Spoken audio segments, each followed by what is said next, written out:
अभिषेक शुक्ल, राज्य में सियासत तेज हो चली है। हालांकि कोरोना फिलहाल कंट्रोल में है, लेकिन लॉकडाउन 3 में ये सियासत इस वक्त पीक पर है। बीजेपी बहुत सारी शिकायतें लेकर आज राजभवन पहुंची थी और पत्र लिखने को लेकर उसने आपत्ति भी जताई कि लगातार पत्र लिखे जा रहे हैं, मजदूर जो आ रहे हैं उसका लेकर कार्य योजना नहीं है।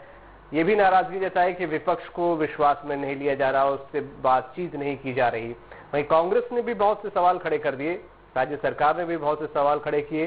पीएम केयर को लेकर सवाल खड़ा किया गया, जो यहाँ से पैसे जा रहे हैं उद्योग जगत से, उसको लेकर सवाल खड़ा किया। जो राशि मांगी जा रही है छत्तीसगढ़ में कितना इस्तेमाल उसका होगा, क्यों नहीं दिया जा रहा, उसको लेकर सवाल खड़ा किया। तो सवालों का दौर इस वक्त खड़ा हो चुका है। जवाब का सभी को इंतजार है, जवाब कहीं से नहीं आ रहे, हर जगह से सवालों की बौछार है। तो जवाब क्या है, यही हम तलाशने की कोशिश करेंगे। खास मेहमान हमारे साथ है, हमारे साथ नवीन मार्कंडे जी हैं, भाजपा से, बहुत स्वागत आपका जी। डॉक्टर राकेश गुप्ता हमारे साथ, कांग्रेस से, बहुत स्वागत है आपका। नवीन जी, इतने सारे सवाल आप लोग खड़े कर रहे हैं, पत्रों को लेकर सियासत कर रहे हैं, लेकिन बार बार कांग्रेस भी बोल रही है कि आप लोग आखिरकार केंद्र से क्यों नहीं अपनी बात रखते, छत्तीसगढ़ के लिए कोई बात क्यों नहीं रखते, चाहे मजदूरों की हो, चाहे आर्थिक पैकेज की हो। देखिए अभिषेक जी, केंद्र से बिना बोले ही केंद्र ने सारी व्यवस्थाएं किया है। मैं आपको बता दूं कि किसानों को जो सम्मान निधि जो देना है वो उनके खाते पर आ रहा है हर महीना। इसी तरह जो उज्ज्वला योजना के अंतर्गत चूल्हा सिलेंडर भराने के लिए वो आ रहा है लगातार। 5500 रुपया जो जनधन योजना में जो जा रहा है वो भी लगातार आ रहा है। इसके अलावा चावल लगभग 1.25 लाख मीट्रिक टन चावल छत्तीसगढ़ को आवंटन हुआ है और वो अतिरिक्त चावल है, जो जितना आ रहा था उससे ये अतिरिक्त चावल है। इसके अलावा जो बाहर मजदूर है जो उसको लाना है, राज्य सरकार अगर पहल करेगी या सूची सौंपते हैं केंद्र सरकार को और रेलवे को, तो 85% केंद्र गवर्नमेंट उसकी यात्रा भत्ता जो देना है वो दे रहे हैं और 15% स्टेट गवर्नमेंट को करना है। और इसके अलावा ये लगातार जो भी जो मांग है राज्य सरकार का उसको पूरा करने के लिए, चाहे आप देखिए मनरेगा में मजदूरों को मजदूरी देना है तो उसके लिए 700 करोड़ रुपया दिया है केंद्र गवर्नमेंट ने। इसी तरह जब आपदा प्रबंधन में उनकी व्यवस्था करना है उसके लिए केंद्र गवर्नमेंट ने 218 करोड़ रुपया आपदा प्रबंधन कोष में दिए हैं स्टेट गवर्नमेंट के। इसके अलावा लगभग 500 करोड़ रुपया यहाँ मेडिकल की फैसिलिटी के लिए दिया हुआ है। इसके अलावा आप देखते हैं खनिज में या अन्य जीएसटी जो क्षतिपूर्ति उसके लिए भी देखा जाए तो उसको भी दिया है। सरकार ने कहीं ना कहीं पत्र लिख चुके हैं, 30,000 करोड़ मांगे थे, उसमें से तात्कालिक 10,000 करोड़, उसका भी कोई जवाब नहीं आ रहा है।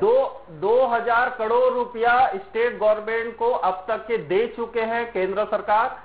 और दूसरी चीज है, जो सरकार को स्टेट गवर्नमेंट को जो अलग अनन्य क्षेत्रों से, चाहे दानदाताओं से हो, चाहे अन्य क्षेत्रों से हो, चाहे जनप्रतिनिधियों ने अपने पेंशन और वेतन जो या कर्मचारियों का है, ये एक अलग आया है। मुख्यमंत्री राहत कोष में कितना राशि है और उसका भी क्या उपयोग कर रहे हैं।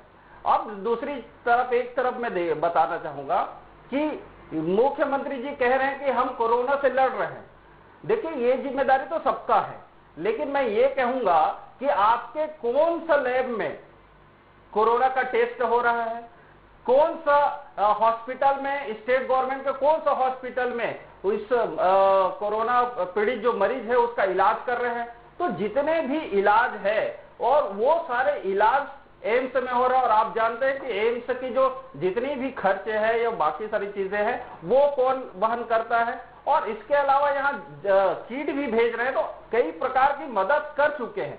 अब केंद्र गवर्नमेंट के ऊपर बार बार ये कहना कि हमको इतने 1000 करोड़ दे दो, इतना हजार, आप बताइए कि भाई आपकी कार्य योजना क्या है, किस मद पर कितना खर्च करेंगे, कहां पर क्या करेंगे। ये आप कार्य योजना बनाकर अगर केंद्र गवर्नमेंट को भेजेंगे तो वो तो जनता का पैसा है, जनता का पैसा जनता का पैसा है। बार बार बीजेपी ये कह रही है, जैसे नवीन जी भी बोल रहे हैं कि 2000 करोड़ दे दिए, कार्य योजना नहीं लाई जाती। पूर्व सीएम रमन सिंह भी इस बात को कह रहे थे कि कार्य योजना नहीं बता रहे हैं, विपक्ष को विश्वास पे नहीं ले रहे। क्या ये पूरा मामला है? राकेश जी, देखिए, सबसे पहली बात तो ये कि जब से कोरोना संक्रमण की आपदा शुरू हुई है पूरे देश में, सबसे महत्वपूर्ण ये है कि छत्तीसगढ़ में जो भी सामंजस्य से तैयारियां शुरू हुई, चाहे स्वास्थ्य विभाग की हो, उसके साथ अन्य विभागों की जो योजनाएं थी वो बहुत पहले शुरू हुई थी। उसी के कारण छत्तीसगढ़ में संक्रमण रोकने में बहुत बड़ी सफलता पाई है। लेकिन इसकी अलग जो दिशा है वो सबसे महत्वपूर्ण ये है कि इसके जो रिलीफ कैंप शुरू किए गए, बाहर से मजदूर आए, बाहर से लोग आए, छत्तीसगढ़ के मजदूर जो अन्य स्थानों पर रुके हुए हैं वहां पर जिलाधीशों से सामंजस्य करके उन्हें तुरंत सहायता राशि उपलब्ध कराई गई, खाने की व्यवस्था की गई। और ये पिछले 2 महीने से लगातार जारी है। लॉकडाउन के पहले से ही ये सारी चीजें जारी हैं। लेकिन जो स्वास्थ्य की व्यवस्थाएं करनी चाहिए, पंचायत स्तर पर जो मनरेगा के काम शुरू किए जाने थे वो बहुत पहले से शुरू हुए। इसका यह फल है कि करीब 12 लाख मजदूर यहाँ पर छत्तीसगढ़ में देश में सबसे ज्यादा काम कर रहे हैं। और कृषि आधारित जो ग्रामीण अर्थव्यवस्था बहुत पहले से सरकार, भूपेश बघेल सरकार के आने के बाद शुरू हुई, उसी का फल है कि यहाँ किसी प्रकार की बेरोजगारी की स्थिति ग्रामीण क्षेत्र में नहीं देखने को मिली। हमें कोरोना से लड़ना है, ये तो एक बात है।